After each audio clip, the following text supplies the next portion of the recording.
आज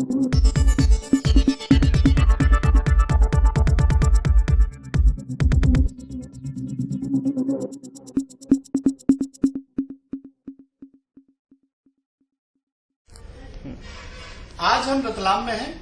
आज हम उस जगह बैठे हैं जहां से व्यापम का कांड उजागर हुआ। पारस सकलेचा, आप जानते हैं कि विसल ब्लोवर हैं व्यापम घोटाले के। इन्होंने ये पूर्व महापौर भी रहे हैं, पूर्व विधायक भी रहे हैं, एक्टिविस्ट भी हैं, युवाम संस्था के सर्वे सर्वा हैं, बहुत काम किया जनता के बीच में। आज हम उनसे बात करेंगे कि जब वो खुद प्रत्याशी भी और वो एक ऐसे प्रत्याशी के सामने जो 3 बार से विधायक हैं, आज उनको टक्कर देने की उनकी क्या प्लानिंग। दादा, आपका स्वागत है जी। नमस्कार जी। क्या प्लानिंग है आपकी जो आप चुनाव में उतरे? नहीं, देखिए कि मैं 3 मोर्चे पे अपनी बात कह रहा हूँ जनता के साथ में। इनके माननीय विधायक जी के खिलाफ चुनाव में एक तो शिवराज जी की जो सरकार है वो फेल्यूर रही है, यानी भ्रष्टाचार, कुशासन, कुप्रबंधन, इस सबकी जब मैंने सूची बनाई तो 847 के आसपास सूची निकली। तो लंबा चौड़े काम हुए। मैंने एक भ्रष्टाचार पे काम भी किया, आरोप पत्र समिति का उपाध्यक्ष रहा, उसको पब्लिश भी किया। दूसरा हमारे विधायक जी पिछले 2 चुनाव से 2 टर्म से विधायक है।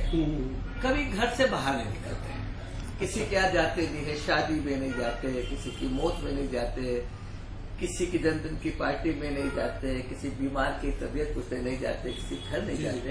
एक एग्जीक्यूटिव, एक कंपनी के एग्जीक्यूटिव की तरह काम करते, प्रोफेशनल। और उनका यह मानना है कि मैं सारा काम पैसे से करा लेता हूँ, मुझे किसी कार्यकर्ता की जरूरत नहीं है, किसी की आवश्यकता नहीं है। कोई मिलने जाए तो उनसे नहीं मिलते। ये तो उनका निजी मामला हुआ। पर उन्होंने पिछले 10 साल में कोई भी एक काम पूरा नहीं किया। जो काम हिम्मत जी के जमाने में और मेरे जमाने में स्वीकृत हुए थे इसके पहले कार्यकाल में, वो कार्य बने। जैसे मेडिकल कॉलेज है, जावरा ओवरब्रिज है, जावरा अंडरब्रिज है, प्रताप नगर ओवरब्रिज है, लेबर से नया गांव 4 लेन है, और बंजली बाईपास है। ये जब हमारे जमाने काम थे ये पूरे हुए हैं। आरटीओ का ऑफिस है। अब इन्होंने जितने भी काम शुरू किए वो सारे पाइपलाइन में रहे या कागजों पे रहे। ये फेलियर क्यों हुआ? क्योंकि ये विधानसभा के अंदर इनका परफॉर्मेंस 0। टोटल अपने 5 साल के इस कार्यकाल में उन्होंने 7 बार विधानसभा में अपनी उपस्थिति मुद्दों के साथ दर्ज कराई। सवाल किए सवाल, और कुछ पूछते ही नहीं है, कुछ करते ही नहीं, विधानसभा में आते नहीं है, जाते नहीं है, कभी कोई बात करते नहीं है। और इसी से अंदाज लगा लीजिए, इन्होंने सेलाना ओवरब्रिज जो मेरे जमाने में स्वीकृत हुआ था उसके अभी निर्माण शुरू हुआ। आज 3 साल से ओवरब्रिज सारे मकान तोड़ दिए, रास्ता बंद कर दिया, ओवरब्रिज आज तक नहीं बना। इन्होंने गोल्ड पार्क की बात करी, आज तक नहीं बना। इन्होंने ट्रांसपोर्ट नगर की बात करी, आज तक नहीं बना। और यहाँ तक कि 8-10 दिन पहले रेरा ने ट्रांसपोर्ट नगर के पूरे प्रोजेक्ट रिजेक्ट कर दिया। उसने कहा कि वाइबल ही नहीं है, it is not applicable for transport city, cancel कर दिया पूरा प्रोजेक्ट। तो ये ऐसा लगता है कि विधायक सिर्फ कागजों में काम करते हैं और हवाबाजी करते हैं और बस अपनी बात को हवाई करते हैं। अभी सारे कार्यकर्ता है, हमारे कांग्रेस में एकता है। जब कल हमने सभा ली, 15,000 लोग सभा में थे और पूरी कांग्रेस थी उस सभा में। इनके तो एक जो इनके प्रचार सचिव थे, 4 बार के पार्षद रहे, कई पदों पर रहे, ऐसे अरुण राव के खिलाफ चुनाव लड़ रहा है और खुलकर इनके खिलाफ बोल रहा है कि ये पूंजीपति, अभिमानी, अहंकारी। और आप देखो विधायक जी का कामकाज कि चुनाव की टिकट की घोषणा हुई, तो जैसे मेरी टिकट घोषणा हुई तो मैं दूसरे दिन सुबह निकल गया, 11:30 घोषणा, सुबह 8 बजे निकल गया मैं, और सब मंदिरों के दर्शन करने के बाद लोगों के घर घर जाके मिलने करने का शुरू किया, जो करते हैं परंपरागत एक प्रचार का तरीका लोकतांत्रिक। इनके चुनाव की घोषणा इन्होंने क्या किया कि लोगों को अपने घर बुलाया, संगठनों को, और उससे स्वागत कराया और विज्ञापन दिया कि अभी तक 260 संगठन माननीय विधायक जी का स्वागत कर चुके हैं।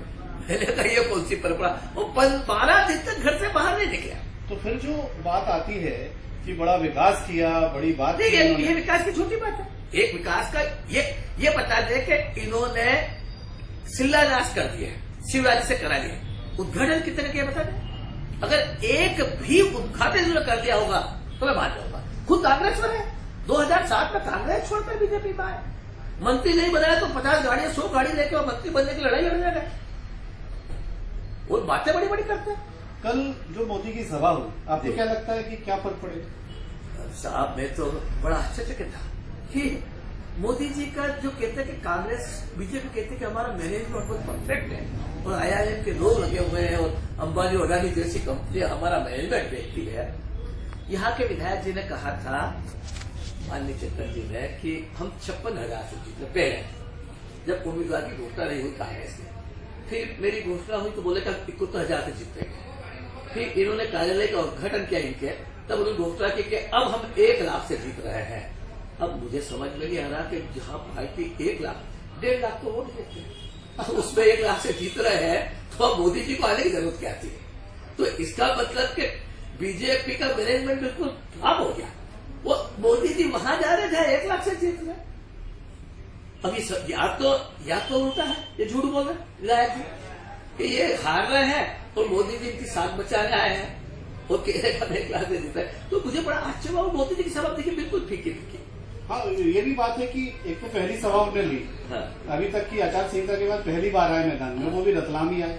यानी इससे क्या आपको लगता है कि जनता का रुझान अब बीजेपी की तरफ नहीं है, इसीलिए मोदी जी को आना पड़े?